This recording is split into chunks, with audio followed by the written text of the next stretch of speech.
चलो जी, अब अगला सवाल हमारे आगे आता है कि what is saving and saving function. Saving क्या होती है बच्चों? हम्म? जब हम कुछ पोर्शन इनकम का सेव कर कहीं रख लेते हैं कि फ्यूचर में काम करने यूज करने के लिए, तो उसे सेविंग कहते हैं। Saving is that part of income which is not consumed. Saving is that part of income which is not consumed. I'm really sorry.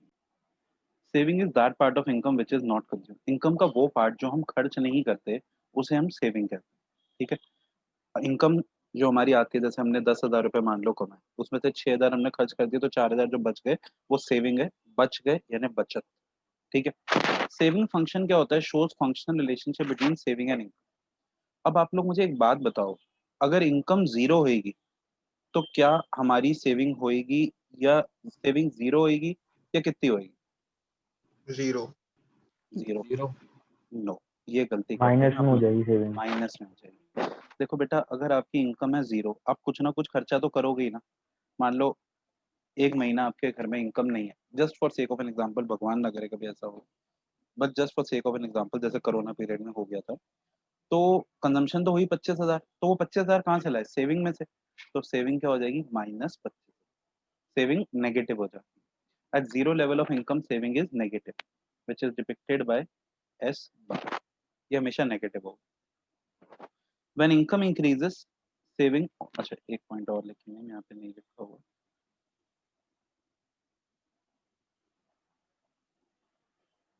This is first point, this is second, and this is third.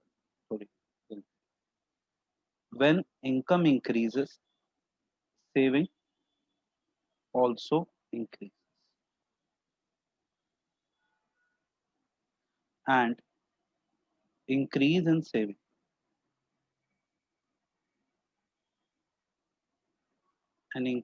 saving is known as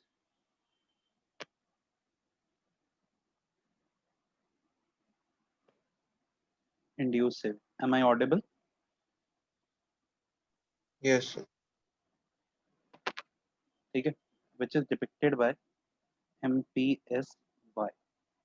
MPSY. और जब income बढ़ती है तो saving भी बढ़ती है, but the rate of increase in saving is more then rate of increase in income. देखो, हमने एक एग्जांपल करा था कल,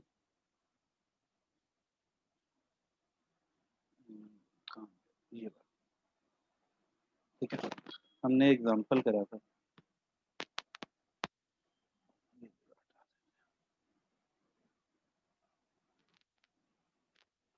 अब मैं अगर यहाँ सेविंग लिखूं, हमने एग्जांपल करा था एक बच्चे की 1 लाख इनकम है तो कंजम्पशन हो रही है 80,000, तो सेविंग कितनी होगी? 20,000।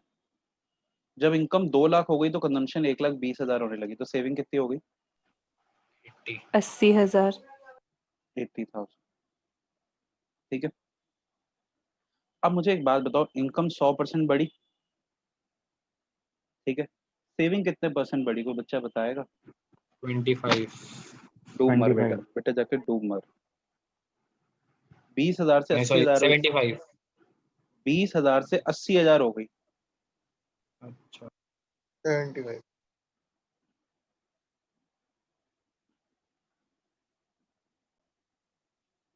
तो ये कितने परसेंट इंक्रीज हुआ बच्चे? 300। 100%।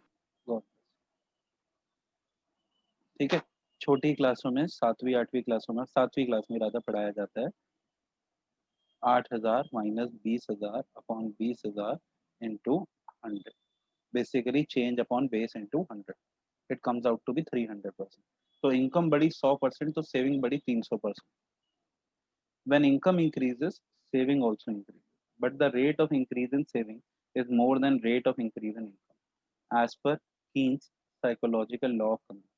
अब मेरी बात ध्यान से सुनना, आप में से कई लोग होते हैं महानुभाव, वो लोग क्या करते हैं, ये रेट वर्ड मिस कर देते हैं।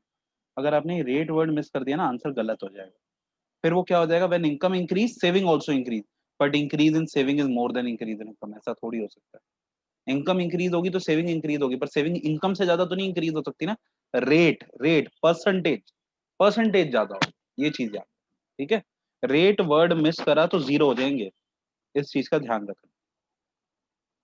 अब ये स्केड्यूल देखो, इनकम दे रखी है, कंजम्पशन दे रखी है, इनकम 0, कंजम्पशन 40, सेविंग -40, कैसे आया 0 -40, 100 120, तो 100 -120 कितना आ गया -20, 0 20 40 60, ये नेगेटिव है, dissaving, income equal to consumption है, therefore saving is 0, break even, income more than consumption है, saving positive, positive saving, income less than consumption है, सेविंग नेगेटिव यानी कि डिस।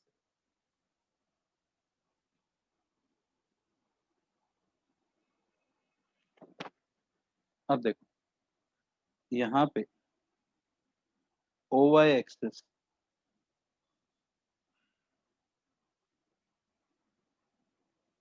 शो कर रहा है सेविंग, OX एक्सिस शो कर रहा है इनकम, और ये है saving curve. Saving curve originate from negative, बताओ क्यों?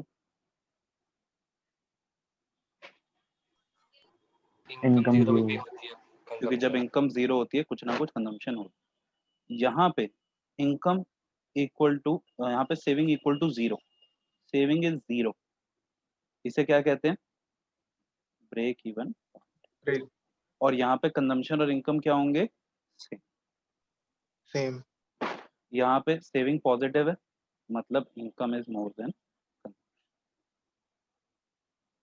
Saving curve start from negative range, showing this saving. Saving curve is a constantly upward sloping curve, showing with increase in income, saving rises. Initially, savings are negative, that is before break-even point. At OQ level, savings is equal to 0, that is break-even. Beyond OQ level, savings are positive. So this is all about saving. सो हाँ जी, ये जो horizontal line है ये what does sir concept काफी ज्यादा propensity to consume से similar है। हाँ The proportion of saving to income. propensity to save का मतलब बिल्कुल ठीक बोला है बच्चे ने, that is proportion of income, that is save. Propensity word का मीनिंग क्या होता है? प्रपोर्शन वैसे तो टेंडेंसी होता है, हम इसे टेंडेंसी टू सेव भी कहते हैं, बट इकोनॉमिक्स में कहते हैं proportion of income, that is propensity का मतलब वैसे टेंडेंसी होता है।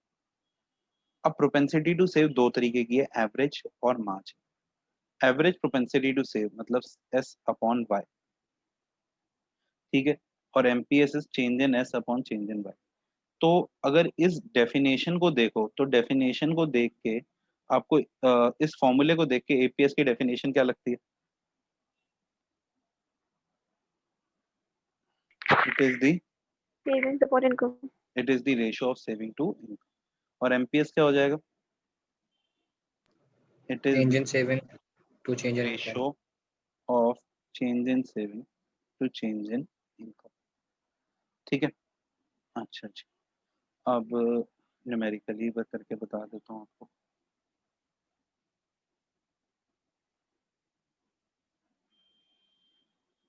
इनकम, हमने इनकम ले ली 0, 100, 200, 300, 400, 500, कंजम्पशन 40, 120, 200, 280, 360, 440। अब कोई बच्चा मुझे सेविंग बताना चाहेगा? पहले -40 हो जाएगी, -20, 0, 20। अब अगर हम APS निकालें, S/Y पहला डैश -0.2, ये क्या होगा 0, ये 0.067, 0.1, 0.12। MPS होता है change in saving upon change in income. अब यहाँ तुम लोगों की देखते हैं कितनी मैथ्स याद है तुम्हें। पहला तो डैश, अब बताओ यहाँ कितना हुआ? -40 से -20, सेविंग कितनी हुई?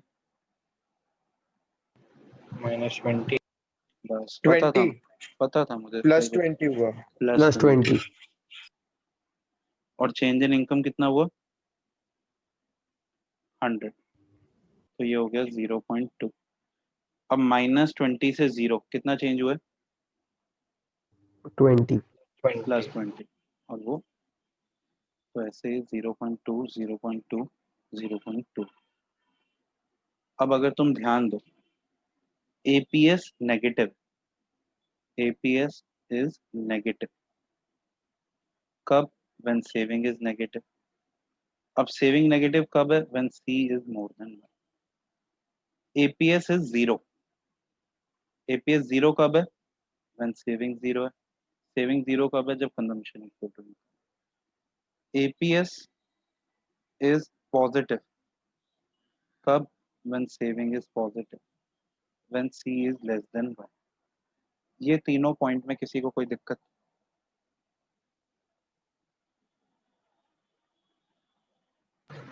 और एमपीएस कांस्टेंट अजम्पशन के लिए होता है ना? हाँ assumption के लिए। अच्छा एपीएस कभी 1 हो सकता है? एपीएस 1 कब होगा, जब s इक्वल टू वाई होगा। और s इक्वल टू वाई कब होगा, जब c 0 होगा। अब c कभी 0 नहीं हो सकता तो s इक्वल टू वाई नहीं हो सकता, तो एपीएस कभी 1 नहीं हो सकता। देखो एपीएस s अपॉन वाई होता है ना, ये 1 कब होगा, ये 1 तब होगा जब ये s इक्वल टू वाई हो जाएगा। अब s इक्वल टू वाई तब होगा जब c इक्वल टू 0 होगा। c कभी 0 नहीं हो सकता, s इक्वल टू वाई नहीं हो सकता, एपीएस इक्वल टू 1 नहीं। अब एक काम करो, इसका स्क्रीनशॉट ले लो और इसे आप घर पे लिखिए।